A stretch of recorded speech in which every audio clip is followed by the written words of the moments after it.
अब सामग्री के बाद हम देखते हैं कि हमें जो पहली चीज जिसकी जरूरत होगी ब्लड ट्रांसफ्यूजन के लिए वो है एक ऐसी गाय या ऐसी भैंस जिसका हम ब्लड निकाल सके, और जिसका हम ब्लड निकालेंगे उसी को हम कहेंगे डोनर। क्या कहेंगे? डोनर। तो तारीख एक बार फिर से मैं लिख देता हूं। अपना जो सब्जेक्ट चल रहा था वो चल रहा था ब्लड ट्रांसफ्यूजन। मैन हम पूरा फोकस कर रहे हैं अभी ब्लड ट्रांसफ्यूजन पर, और ब्लड ट्रांसफ्यूजन में आपने सामग्री पूरी देख ली। बिल्कुल रमेश जी, इसी पूरी सामग्री की आपको जरूरत पड़ेगी, इनमें से एक भी चीज आप छोड़ नहीं सकते।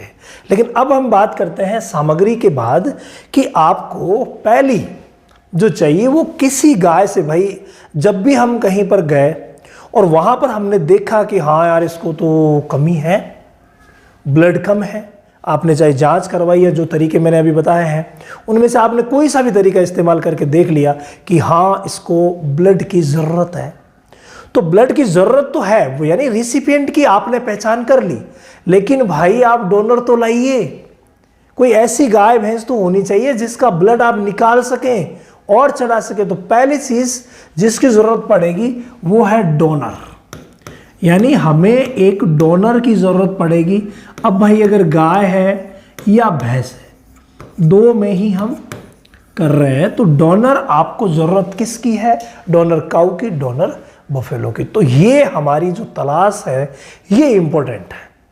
बिल्कुल सही कहा सुभाष जी, जब डोनर मिलेगा तभी तो उससे ब्लड निकालेंगे हम, ऐसे कैसे निकालेंगे? तो ब्लड किससे निकालेंगे उसी को हम कहेंगे डोनर काऊ बफेलो।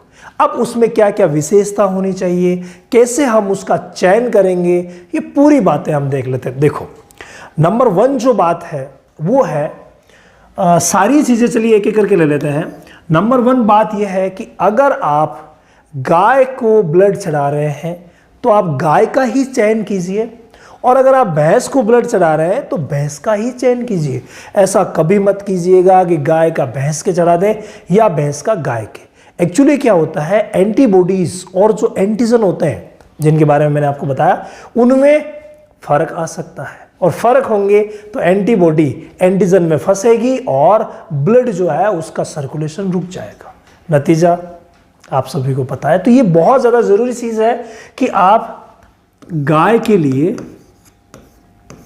गाय का चयन कीजिए, ठीक है, और भैंस के लिए आप चयन कीजिए भैंस का। समझ गए भाई बात? तो पहली बात तो ये आपको डोनर जब काऊ बफेलो की तलाश कर रहे हैं तो नंबर 1 बात ये होनी चाहिए। अगर पशुपालक कह रहा है साहब भैंस है मेरे, तो ये गाय है, गाय बीमार पड़ी है जिसको ब्लड चढ़ाना है, भैंस है इसका लेकर के चढ़ा दीजिए, तो नहीं चढ़ा पाएंगे। नंबर 1। नंबर 2 है, अगर हो सके तो आप नस्ल भी समान रखिए, बहुत अच्छा रहेगा। यानी कि दूसरा जो पॉइंट है, अगर हो सके, देखिए ये चीज़ कई बार होती है कई बार नहीं होती, यानी नस्ल भी समान रखें, ये बहुत महत्वपूर्ण बिंदु है। दूसरे नंबर वाला कि हो सके तो मुर्रा बफेलो को मुर्रा की, एचएफ गाय को एचएफ की, और अगर मान लीजिए जर्सी है या आपकी थारपारकर है या गिर है तो जहाँ तक हो सके उसी नस्ल की अगर लगाते हैं तो भाई बहुत ही अच्छा रहता है। इसके अलावा अगर हो सके, देखो अगर हो सके तो जो खून के रिश्ते में हो तो भाई मज़ा ही आ जाए, ये बहुत अच्छा। यानी आप खून के रिश्ते को पहले प्राथमिकता दें। जैसे मान लीजिए कि आपकी जो गाय के बारे में बता रहे हैं साहब ये गाय है, ब्लड चढ़ाना है, ये लो इसकी माँ का चढ़ा लो, बहुत अच्छा रहेगा, इसकी बहन का चढ़ा लीजिए, बहुत अच्छा रहेगा। तो अगर नस्ल समान मिली और नस्ल में भी अगर खून का रिश्ता मिल गया तो इसे हम ज़्यादा इम्पोर्टेंस देंगे।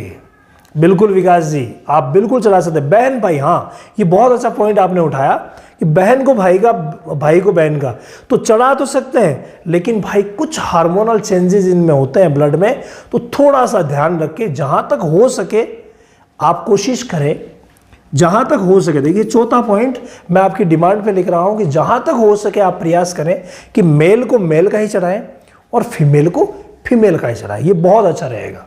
ठीक है, तो मैं यहाँ पर लिख देता हूँ भाई, नर लिख देते हैं, चलो।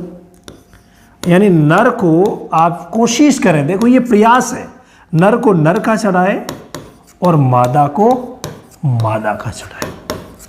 ये जो कितना नंबर पॉइंट आ गया, चौथा नंबर पॉइंट। चौथा नंबर पॉइंट ये बहुत ज़्यादा ज़रूरी है। समीर जी कह रहे हैं कि 2 नंबर पॉइंट समझ में नहीं आया। भाई नस्ल समान रखे, इसमें समझने वाली कौन सी बात है? सीधी सी बात है कि भैंस है, भैंस में नस्लें अलग अलग हैं। ठीक है, गाय है, भैंसों में तो चलो कोई बात नहीं, हम लगभग मुर्रा वाली सभी रखते हैं, सभी के पास मिल गई मान लीजिए, फिर भी जाफराबादी हो सकती है, सूरती हो सकती है। तो जो नस्ल है उसी का लगाए तो बहुत अच्छा रहेगा।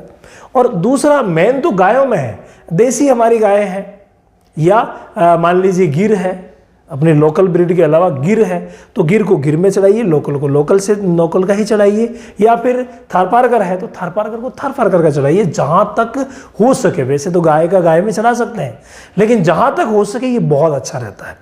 और फिर बात अगली आई नर और मादा की, तो नर का नर में चढ़ाइए, मादा का मादा में। ये भी थोड़े बहुत हार्मोनल चेंजेस होते हैं, तो इनको भी मद्देनजर रख लीजिए। चलिए रख लेते हैं। तो ये बात जो है चौथे नंबर की, इसको भी आप मद्देनजर रख लीजिए। इसके बाद अगला जो आता है वो ये आती है कि जिसका भी आप ब्लड ले रहे हैं डोनर, वो पूर्ण रूप से स्वस्थ होनी चाहिए, हष्ट पुष्ट होनी चाहिए। अब पशुपालक ने कहा साहब मेरे तो एक गाय और है, इसका निकाल लो, ये वैसे भी मरने वाली है। तो भाई जब वैसे ही मरने वाली है, कमज़ोर है बहुत ज़्यादा, तो उसका आप कतई नहीं निकाल सकते, नहीं निकालना चाहिए। ठीक है, तो इसीलिए ध्यान दें कि डोनर जो है वो पूर्ण रूप से, यानी 5वां पॉइंट अपना क्या बना है, 5वां बना है डोनर यानी दाता। ठीक है, डोनर जो है पहली बात पूर्ण स्वस्थ होनी चाहिए। ये बहुत ज़्यादा ज़रूरी है। ऐसा नहीं है किसी बीमार का निकाल ले, भाई पहले से ही बीमार है, आपने ब्लड निकाल लिया, दिक्कत हो सकती है। तो पूर्ण स्वस्थ होनी चाहिए और हष्ट पुष्ट, ये भी बहुत ही महत्वपूर्ण बिंदु है। हष्ट पुष्ट होनी चाहिए। देखने में भी आपको कहा गया कि साहब उसका निकाल लीजिए, आपने नज़र फैलाई, वाह एकदम से तगड़ी है, बहुत अच्छी, तो उसका आप आराम से निकाल सकते हैं। इसके अलावा कुछ और क्राइटेरिया भी इसका है कि उसकी उम्र जो है वो किसी भी सूरत से 2 साल से कम नहीं होनी चाहिए। 1.5 साल के निकाल लेते हैं कई बार, लेकिन कोशिश ये करें कि 2 साल से कम ना हो और 8 साल से ऊपर ना हो। 2 से 8 साल वाली है ना, इनमें क्या होता है कि बोन मेरो जो होती है वो बहुत स्ट्रांगली वर्क करती है। और आपको पता ही है, जब खून वाला टॉपिक चला था तो मैंने खून वाला टॉपिक में आपको बताया था कि कौन बना रहा है खून वहीं से तो बन रहा है, बोन मेरो से। तो बोन मेरो मजबूत है इस उम्र की, 2 से लेकर के और 8 साल तक की। यानी कि जो डोनर है उसकी उम्र जो अगर हम देखें, भाई उम्र को भी देखना जरूरी है, तो उम्र आप लिख लीजिए 2 से 8 साल। ऐसा ना हो कि 10 साल से ऊपर वाली का निकालें, नहीं, वो अच्छा नहीं रहेगा। तो ये भी आप ध्यान दें कि 2 से 8 साल वाली जो है उसी का निकालें। इसके अलावा एक टॉपिक और यहीं आ जाएगा, इसी पन्ने में लिख देता हूं, और वो टॉपिक है वजन का। बिल्कुल धर्मेंद्र जी, वजन बहुत ज़्यादा इंपॉर्टेंट है। सही कहा आपने, 2 क्विंटल, चलिए 2 क्विंटल वाले का निकाल तो सकते हैं, कोई दिक्कत नहीं है, लेकिन यार आइडियल बेस्ट रहता है कि अगर आप 2.5 क्विंटल से ऊपर का क्राइटेरिया रखें तो बढ़िया रहेगा। ठीक है, आपने कहा वही मान लेते हैं, 2 क्विंटल वाली को बिल्कुल निकाल सकते हैं, लेकिन आप जो क्राइटेरिया रखेंगे वो 250 केजी से ऊपर वजन, बस ये ध्यान दें। यानी वजन कितना होना चाहिए उसका, 250 केजी से ऊपर होना चाहिए, तभी सेटोसेट काम होगा। यानी उसमें आराम से उसका जो आपको हीमोग्लोबिन मिलेगा ना, वो अच्छा मिलेगा, जिसके बारे में मैंने आपको पीछे डिटेल बताई, अभी बताऊंगा कितना होना चाहिए। ठीक है, तो ये क्राइटेरिया आप रख सकते हैं नंबर 7। चलिए, तो ब्लड ट्रांसफ्यूज़न का ही चल रहा है हमारा टॉपिक, और बात कर रहे हैं हम डोनर के ऊपर। ठीक है, डोनर काऊ बफेलो। ठीक है, इस पेज की भी तारीख मैं आपके लिए लिख देता हूं ताकि कंफ्यूज ना हो। अब देखिए अगला जो पॉइंट है, कितने नंबर पॉइंट आ गए यहाँ, बिल्कुल 7 हमने ले लिए हैं, और 8वें नंबर का जो पॉइंट हम ले रहे हैं वो ले रहे हैं। सातवां कौन सा आ गया था भाई, वजन तक हम पहुंच गए थे, यानी वजन 250 किलो। अब एक बात आप विशेष और ध्यान दें, किसी भी सूरत में वो ग्याबिन नहीं होनी चाहिए। ग्याबिन का ब्लड आप कभी भी नहीं लेंगे, ये विशेष ध्यान दें, ठीक है। ग्याबिन नहीं हो, ये विशेष ध्यान दें कि डोनर जो है वो ग्याबिन, अरे सीधी सी बात है भाई धर्मेंद्र जी, ग्याबिन की तो जांच कर लीजिए ना आप, कोई दिक्कत नहीं है, ग्याबिन की जांच कर लीजिए। और अगर महीने 2 महीने की बताई जा रही है तो भी आप नहीं लेंगे, ये ध्यान रखना।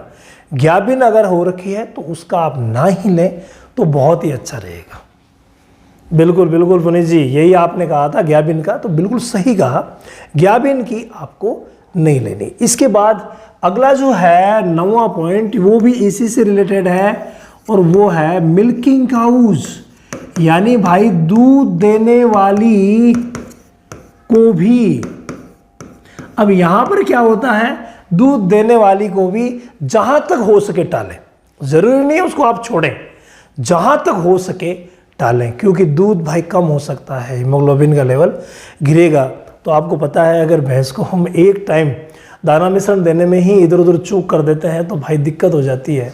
और जब मान लीजिए कि आपने ब्लड ही निकाल लिया तो भाई दूध में कमी आ सकती है, छोटा अगर बच्चा है तो उसको दिक्कत हो सकती है। इसीलिए मैं आपको यही सलाह दूंगा कि दूध देने वाली को भी छोड़ दें, यानी दूध देने वाली को भी आपको छोड़ देना है, उसका भी दूध नहीं निकालना। अब यहाँ पर लिख दीजिए जहाँ तक हो सके, भाई जब इमरजेंसी है जहाँ तक हो सके।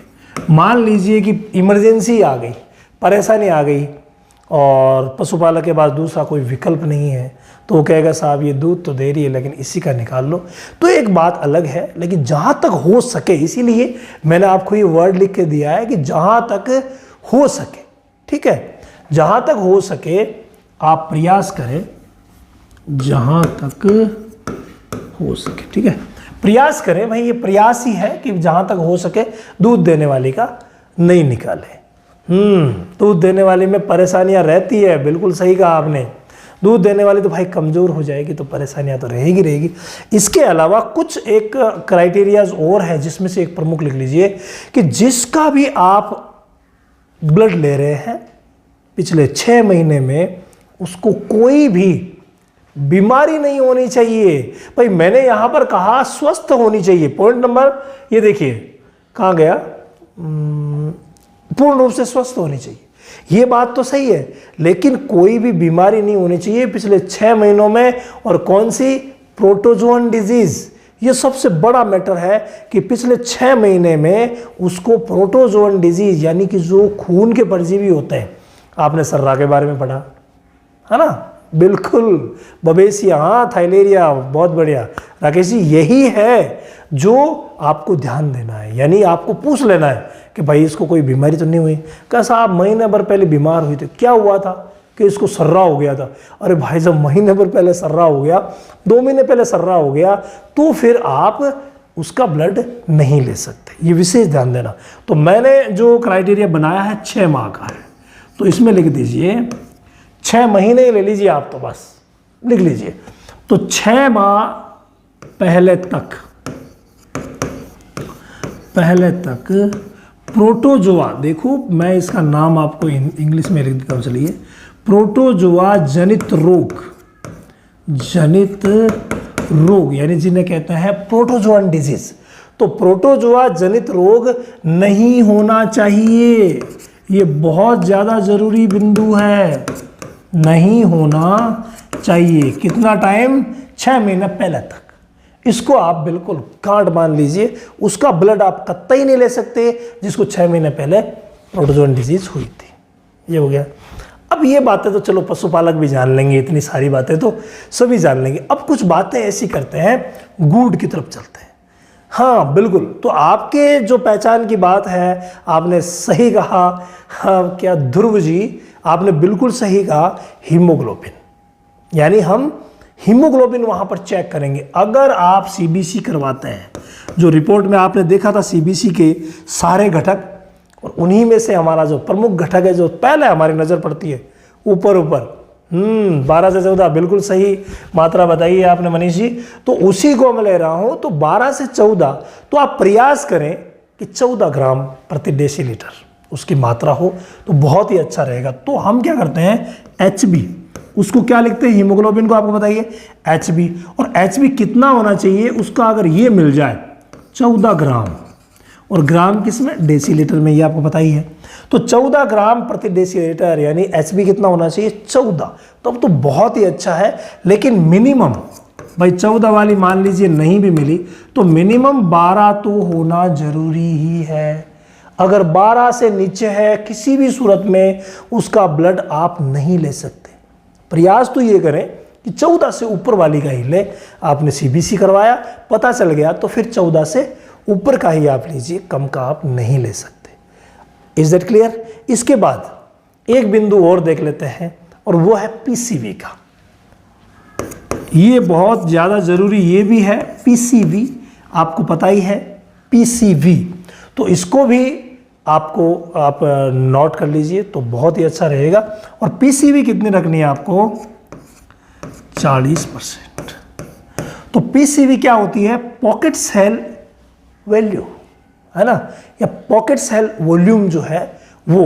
पॉकेट सेल वॉल्यूम PCV आपने अच्छे तरीके से देखा था, बढ़ती है तो क्या होता है, कम होती है तो क्या होता है, ब्लड वाले चैप्टर में अच्छे से समझा। तो ये कम से कम 40% होनी चाहिए, है ना। तो जो पैक्ड सेल वॉल्यूम है वो भी 40% होना बहुत ज़्यादा ज़रूरी है। ये कुछ ऐसे क्राइटेरिया है जिससे आप बिल्कुल पहचान सकते हैं कि भाई ये डोनर सही है या नहीं है। अगर मान लीजिए सही नहीं है तो उसका नहीं लेंगे। कोशिश करें कि जितने क्राइटेरिया मैंने बताए हैं उन सभी को आप पूरा करें। भाई सभी को पूरा नहीं करेंगे ना, तब तक आप एक जगह तक नहीं पहुंच पाएंगे।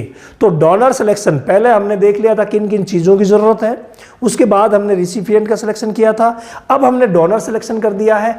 अब हम देख